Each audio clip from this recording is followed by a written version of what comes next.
والله يدعو إلى دار السلام ويهدي من يشاء إلى صراط مستقيم.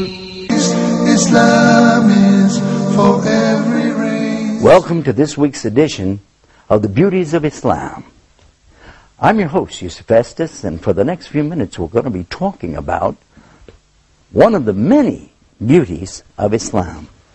And you can visit our website on the internet at www.beautiesofislam.com to watch programs like this and learn more about these beauties of Islam.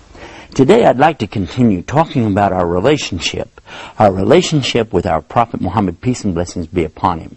In previous episodes we've talked already about the other prophets such as Noah and David and Suleiman, Abram and Moses, and also Jesus Christ, peace be upon them. We discovered that, in fact, the people who followed them at their time were the true believers and all people who were entitled to go to paradise. Likewise, Islam is teaching us that today those who know and understand the message that came with Prophet Muhammad, peace be upon him, and follow him will also receive the same salvation, the salvation of going to paradise.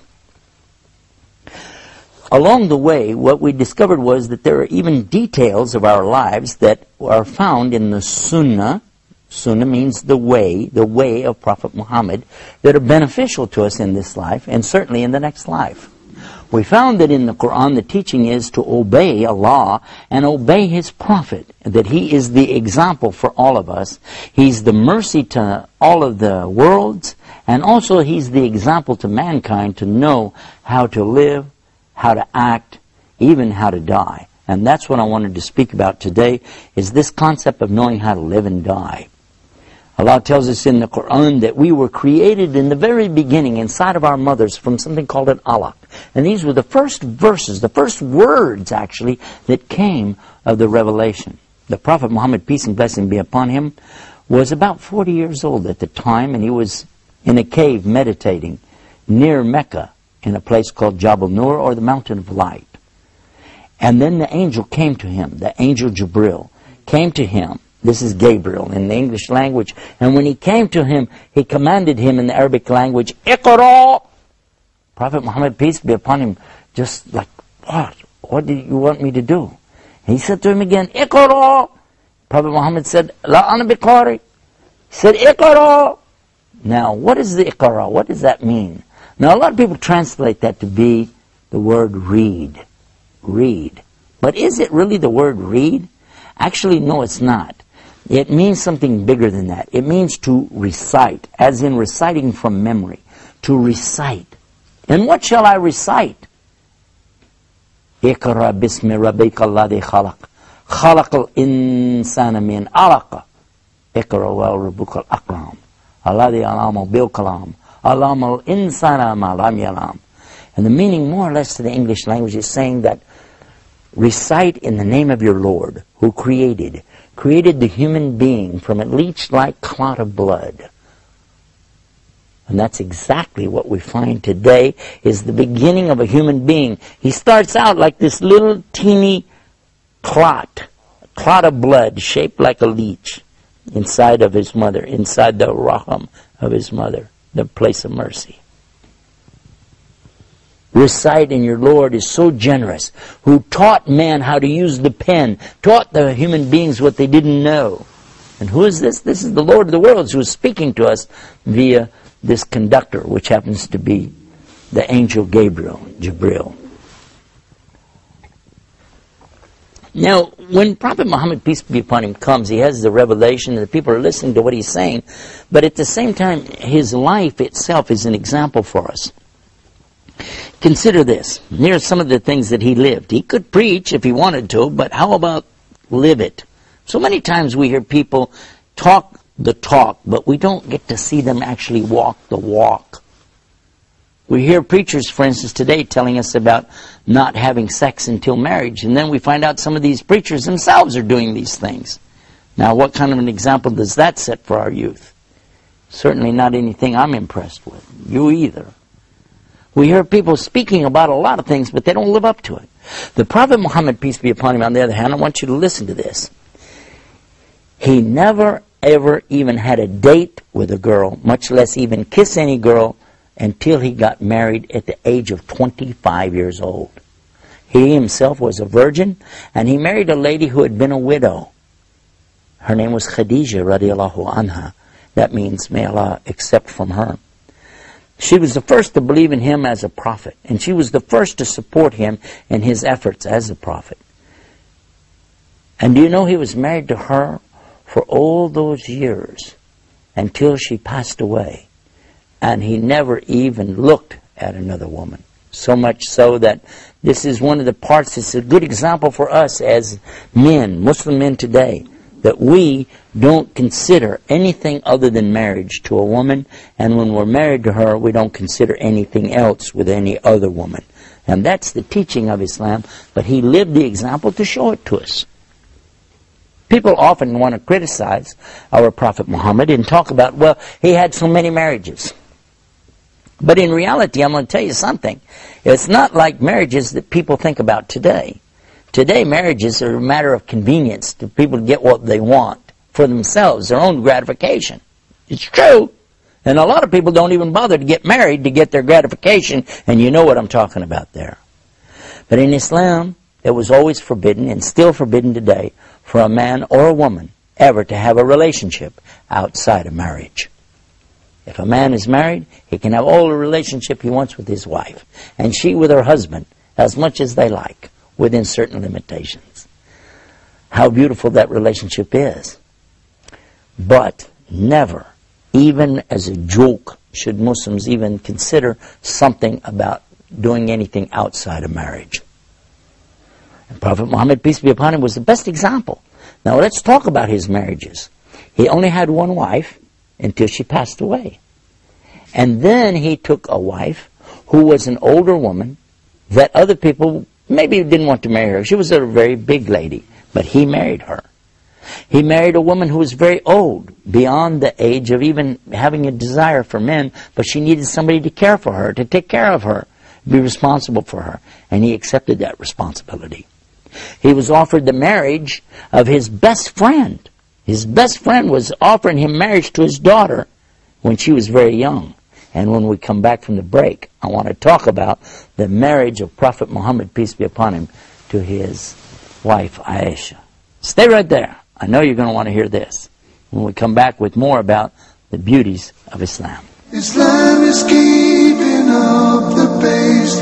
Islam is for every race.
We're back and you're watching the Beauties of Islam. We've been talking about the relationship that we as Muslims have with the Prophet Muhammad, peace be upon him.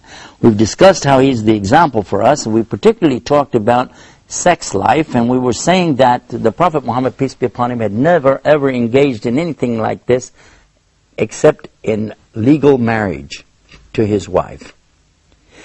We left off in the last part of this episode talking about his marriage to Aisha. I'm sure many of you want to know about this. This is the famous story that many people have twisted way out of shape, and certainly something for us to delve into, and I want to at least briefly touch on this subject. People have accused the Prophet Muhammad ﷺ, peace be upon him, of some very illicit actions, especially with regard to this topic. So let us examine exactly what it's really about. First of all, the teaching that we have comes from Aisha herself. Now, all we know about her age is what she said herself. So the first thing we would ask you is, do you believe her? And if you said yes, do you believe her in everything she says or just some things? If she was going to testify in a court of law, would you accept everything she said? Because we would. We'll be the first to accept what she said. But do you know what it was she said? Actually, here's how she presented it. She said she was outside playing in the dirt with her toys, with her friends, whatever. Her mother comes to her. Now listen carefully. Her mother comes to her and tells her, let's go inside the house. So they go inside. Now, when she gets inside, she finds her father is there. Now, so far, mother and father. I got it? And her father is offering her in marriage to Prophet Muhammad, peace and blessing be upon him. Understand clearly, it was not the Prophet Muhammad, peace be upon him, that came to them saying, hey, I need a wife. It was the other way around. They were coming to him and saying, look, we would like it very much if you'd consider marriage to our daughter. Because this was known to be a custom of the tribes at that time to offer their young daughters, even when they were first born, to offer them in marriage, that when the child is old enough, take the child and that's your wife. But what we found in Islam is something amazing. In chapter 4, verse 19 of the Quran, Allah clearly says, O you who believe, you do not inherit women against their will. So women could no longer be married off without their own consent, and it's not considered that a young girl 6, 7, 8, 10 years old is old enough to make such a choice. Not until she reaches the age of puberty and she has the full mental capacity and maturity to make that decision. That's what we learned from this example. Because guess what? In the rest of the story, she said she went back outside to play. Now, how could anybody get anything out of that except the clear message that they didn't get married at that time? Because she did go back out to play. Now, there's another hadith or story that comes, then she again tells us she was older. This is another example of not understanding correctly, and many people don't. Maybe some Muslims don't either. But it's clear this was another occasion because she's older now. And now her mother again comes to her, takes her inside, and her father is again offering her in marriage to Prophet Muhammad, peace be upon him. And guess what? At this time she was old enough, mature enough, and old enough to have children, and she made the decision herself to accept that her father was offering her in marriage, and she said yes, she would like to be married to Prophet Muhammad, peace be upon him. If I stop there, that's sufficient for you and I to realize that this is not a story of something bad. It's a story of something good. Because look at this. She then continues, and I'm going to ask you, if you accept one thing she says, do you accept it all? Because she continues, and she says that it was the best of relationships. They used to run and play together. She said, I used to race with him, and I used to beat him in the races. But then when I got old and fat, she said, got fatter, you know, that he could beat her in the races. And that they used to play, and they had a lot of things they did together. She used to tease him. She used to play games against him. One time she even did something that's mentioned in Quran about telling him honey smelled bad on his breath, and that was out of jealousy. These are many stories we can talk about, but the main thing is to know what was the relationship between her and her husband. And it was such that even after he died, that she continued to be so faithful to him. She never considered ever marrying another man.